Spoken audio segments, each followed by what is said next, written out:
大家好，很多人呢经常会出现一个问题啊，比如说我们站久了或者坐久了以后，起来的一瞬间，咱们整个腰腿部啊这一块啊都会感觉到酸疼，或者说走路走的时间长了，这一块就会感觉里面啊出现了这种磨损那种感觉，很异样的感觉。其实这个情况啊都和我们骨盆啊周围的一些肌肉有关。那我们骨盆当中这块肌肉呢，就是咱们的臀中肌啊，这块肌肉是负责咱们支撑的。我们可以把手放在我们骨盆的两侧，然后呢，你抬起一只脚啊，抬起一只脚以后啊，你会发现手下的肌肉变硬的。它是负责我们整体的稳定性。如果这块肌肉啊出现了问题，那么就会导致我们走路或者坐着以后啊，会出现身体不稳定的状态，从而导致了一些磨损，比如说髋关节出现的积液啊，髋关节磨损增加。那我们今天教大家一个方法，去改善我们腰臀部的一个不适啊，让我们的身体啊变得更加年轻，走路变得更加轻快。那这个方法怎么做呢？其实非常的简单啊，我们把手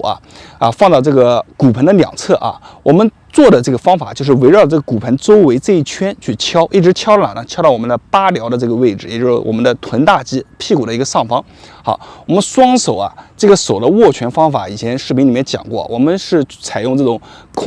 半空心的一个握法啊，半空心的握法，然后从起点从骨盆两侧开始敲，每个点敲3下啊，1、2、3，然后敲到中间1、2、3，好，然后到后面啊，到后面大家看我的屁股啊。屁股这个位置，然后依然是去敲啊。那敲的时候啊，大家注意一点，千万不要两个肌肉很硬。打个比方啊，我现在啊两只脚啊并拢了啊，把两只脚并拢了以后呢，我去敲，我的这个肌肉很硬，我敲不进去，我就要把这个脚啊站的姿势啊是和我们的肩膀啊微微差不多同宽或者微微再宽一点，这个时候你去摸啊，这个肌肉啊就微微发软了。那咱们在这个姿势下去敲啊，然后来1、2、3，每个点啊，这个敲的时候啊，千万不要轻啊，稍微重一点，这个地方很耐受的啊，敲，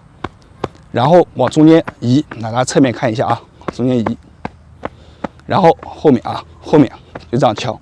敲到后面的时候，你可能会有一些微微的酸痛、酸胀感，而这种感觉呢，并不会很难受啊。如果你没有什么太大的问题的话，那应该是比较舒服的感觉。如果你的腰部不好，可能敲起来会有点更加疼痛的感觉，这都是正常的，没有关系啊。我们敲，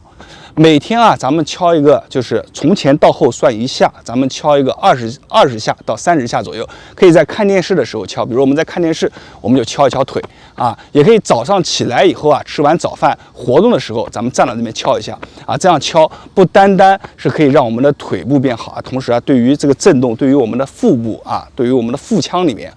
包括对于我们下肢的一个血流代谢都能带来很大的改善。咱们每天就这样敲一敲敲一敲，对身体真的非常好特别是在我们的屁股这边可以多停留一会儿这两个地方去敲，可以改善我们的腰臀部的一些畏寒这些症状。好，那么今天这个视频呢，其实是非常实用的，也非常简单，就分享给大家。我是大伟，希望大家把这个视频分享给更多人，让知识传递下去。大家关注我的视频，点赞评论，谢谢大家。